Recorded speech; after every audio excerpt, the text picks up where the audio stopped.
Con relación al criterio de que el Señor endurece el corazón de una persona, la Biblia tiene mucho que decirnos respecto a este asunto. Y uno de los ejemplos más comunes que se toman para afirmar esta postura es el caso de Faraón. Al parecer, a Faraón desde un principio el Señor le endureció el corazón, porque parece que eso es lo que dice la Biblia. Sin embargo, si nosotros llegamos a esa conclusión así a la ligera, pues estaríamos diciendo que pues Dios es malo y Dios no le da oportunidad al hombre para que se arrepienta, sino que de entrada, por así decirlo, le endurece su corazón. Si nosotros asumimos este criterio, entonces el hombre al final tendría excusa, porque él podría argumentar allá en el juicio del gran trono blanco, es que y yo nunca creí porque pues tú me endureciste el corazón, de tal manera que yo nunca iba a creer. Es una buena excusa. Entonces estaría la criatura culpando al Creador de sus malas decisiones. Si usted lee con atención Éxodo capítulo 7, usted va a llegar a la conclusión de que, si bien es cierto, se manifestó el endurecimiento del corazón de Faraón, sin embargo debemos de considerar la soberanía del Señor. Él, en su omnisciencia, en su omnipresencia, conoce el proceder del ser humano. Pero la serie de acontecimientos que sucedieron en esa oportunidad fácilmente nos llevan a concluir a nosotros que realmente el Señor le dio varias oportunidades, si no es que muchas oportunidades, a Faraón para que se arrepintiera y no siguiera en su obstinación, en su corazón, de no liberar al pueblo de Israel. Pero no, una y otra vez, ¿se acuerda cuando sus encantadores también igualaron hasta cierto punto los milagros que se hicieron principalmente de la mano de Moisés y Aarón, su hermano?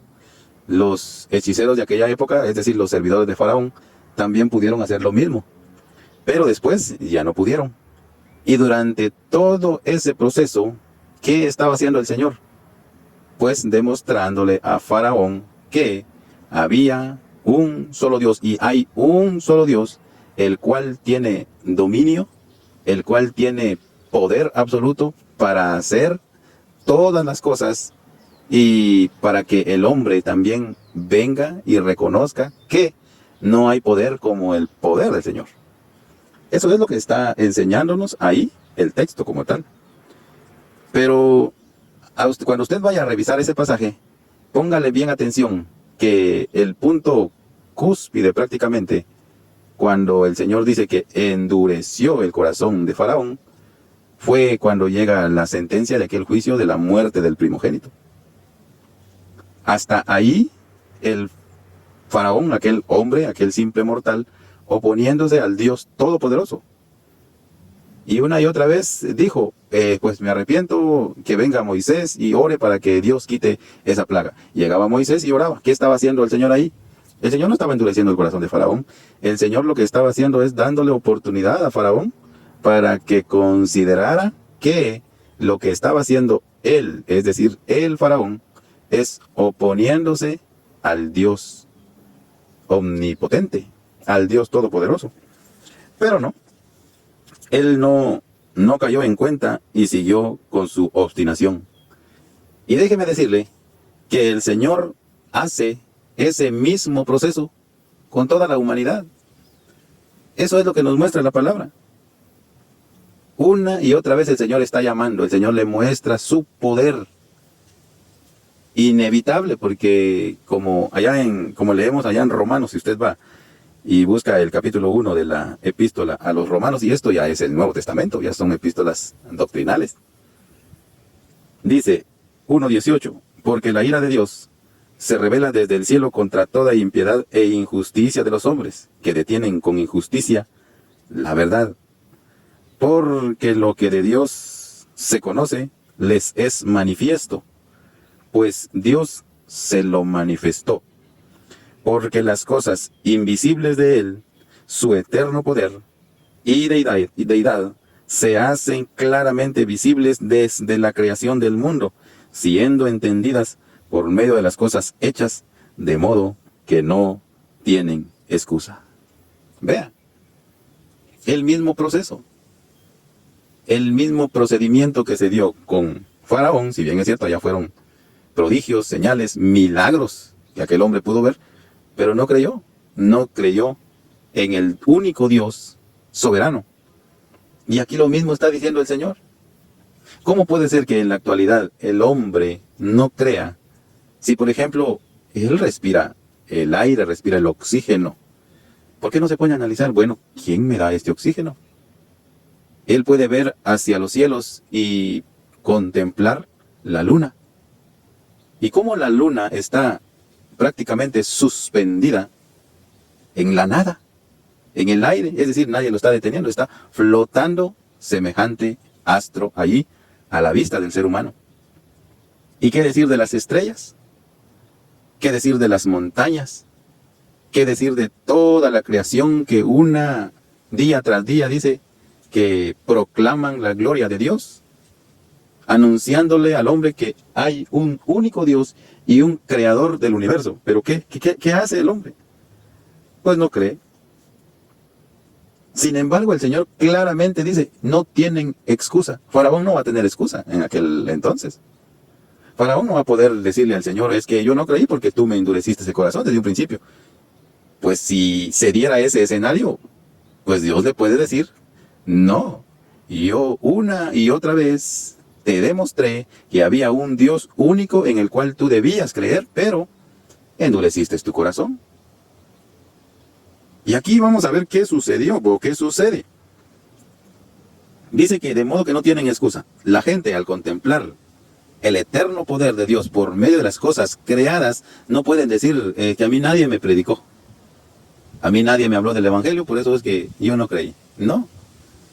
Aunque a aquella gente nadie las llega a evangelizar, porque de hecho incluso algunas personas cierran las puertas a propósito. Los que de alguna u otra manera hemos salido a hacer labor evangelística, cuando tocamos puertas, hay personas que dicen, incluso tienen en sus puertas, nosotros somos de X o Y religión. Y algunos otros se atreven a poner en sus puertas, prohibido la entrada a los evangélicos. Así, hasta ese extremo llega el hombre. Hasta ese punto llega el hombre.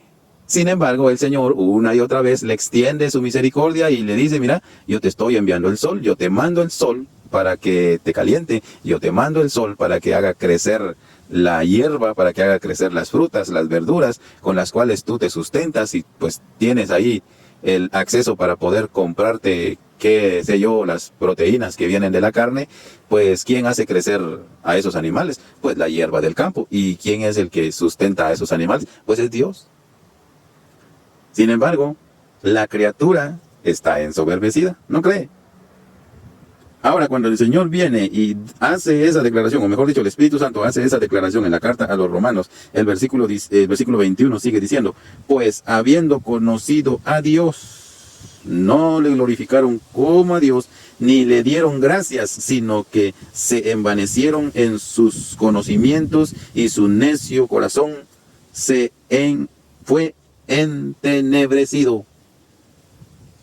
Su corazón se llegó a entenebrecer, llegó a perder la sensibilidad. Ya no razona. Eso es lo que pasa. Y no sucedió únicamente con Faraón, porque bien pudimos tomar el caso de Faraón, pero ya le expliqué que el caso de Faraón fácilmente se explica con todo lo que sucedió.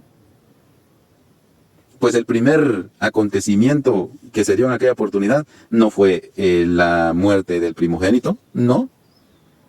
Tuvieron que pasar varias cosas antes de que se llegase a dar esa última señal. Y solo ahí Faraón dijo, y ya basta, que se larguen, que se vayan. Pero fue por un momento, después reaccionó y dijo, ¿qué he hecho? Y los persiguió, y ya sabe dónde terminó su ejército. Pues la Biblia no dice si él también terminó muerto en esa oportunidad, pero sus ejércitos sí. ¿Por qué? porque el endurecimiento del corazón de Faraón llegó al extremo. Dice que el corazón de la humanidad fue entenebrecido, y no dice que Dios se los cauterizó, Dios los entenebreció, ¿no? Ellos mismos, con sus actitudes, con su menosprecio, con su soberbia, pues llegaron a parar en esa condición. ¿Por qué? Porque se rebelaron contra su Creador. Dice el versículo 22, profesando ser sabios, se hicieron necios y cambiaron la gloria del Dios incorruptible en semejanza de hombres, en semejanza de hombre corruptible, de aves, de cuadrúpedos y de reptiles. Es exactamente lo que se da a nivel mundial. Ahí está, por ejemplo, usted investigue un poco respecto a la nación de India, si no estoy mal. Ellos le rinden prácticamente culto a las ratas. Tienen una casa, si no estoy mal es India ese país. Tienen un palacio exclusivo para las ratas. Son consideradas para ellos sagradas. Las vacas también son consideradas sagradas. Con la orina de esos animalitos, unas personas se bañan, con las heces se untan la piel, porque ellos dicen que tienen poderes sobrenaturales y propiedades curativas, el excremento de estos animales y la orina de estos animales. Y así le puedo seguir hablando. En la actualidad, la gente le sigue rindiendo culto a las representaciones, según ellos, de los santos. Hay gente que camina kilómetros de rodillas, llega con las rodillas sangrando. ¿Y qué es lo que están haciendo ahí? Rindiéndole culto a la criatura. Rindiéndole culto a representaciones de hombre. Es exactamente lo que está pasando. Y siendo de que, como dice el mismo versículo, ellos pueden contemplar y considerar el poder supremo del Señor, que hay un arquitecto, por así decirlo, que sostiene toda la creación. Ahora aquí viene lo que nos ocupa, versículo 24, estamos en Romanos 1. Por lo cual dice, también Dios los entregó. Ahí está, mire, es lo mismo que sucedió con Faraón. También Dios los entregó a la inmundicia en las concupiscencias de sus corazones, de modo que deshonraron entre sí sus propios cuerpos. Dios los entregó. ¿Pero por qué? Porque ellos fueron los que dieron rienda suelta a su desenfreno, a su descarrío, a su ruina. Entonces ahí sí ya entra, por así decirlo, en acción el Señor.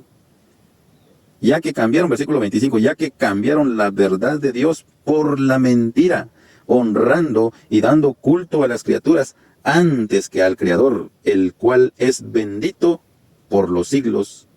Amén. Versículo 26, por esto Dios los entregó. Ahí sí entra en acción el Señor. O sea, no culpemos al Señor a primera, así de entrada. No le atribuyamos al Señor de que esa gente nunca iba a creer porque el Señor desde un principio así los programó. No.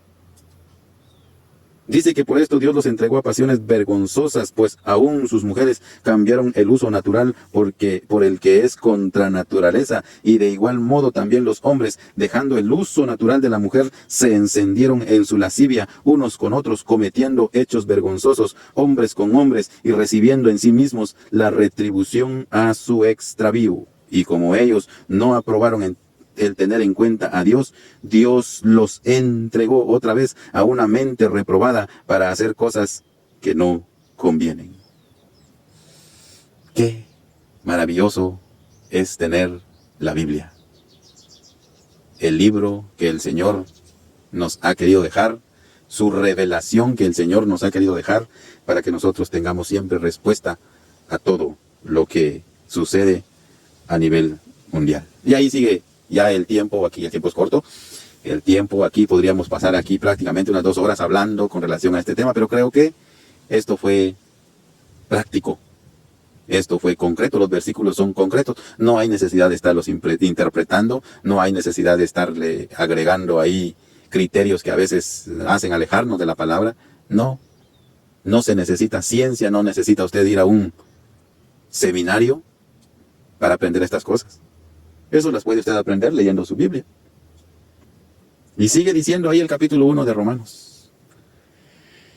Y en el capítulo 2 de mismo Romanos, versículo 5 dice: pero por tu dureza y por tu corazón no arrepentido, ahí está, mire, atesoras para ti mismo ira para el día de la ira y de la revelación del justo juicio de Dios.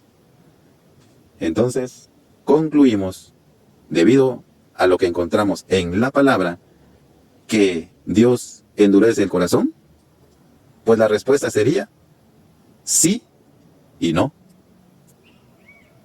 Sí, porque cuando el hombre, con su propio entendimiento, con su propia sabiduría, con sus sentidos trabajando bien, decide rebelarse contra su Señor y hace cosas que desagradan al Señor, ahí es en donde el Señor endurece el corazón.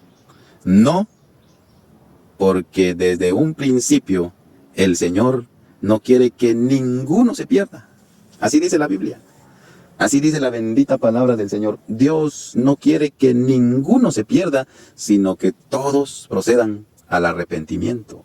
Que todos crean en el Hijo unigénito de Dios, el bendito Señor Jesucristo. Por eso es que encontramos el pasaje tan famoso de Juan 3:16.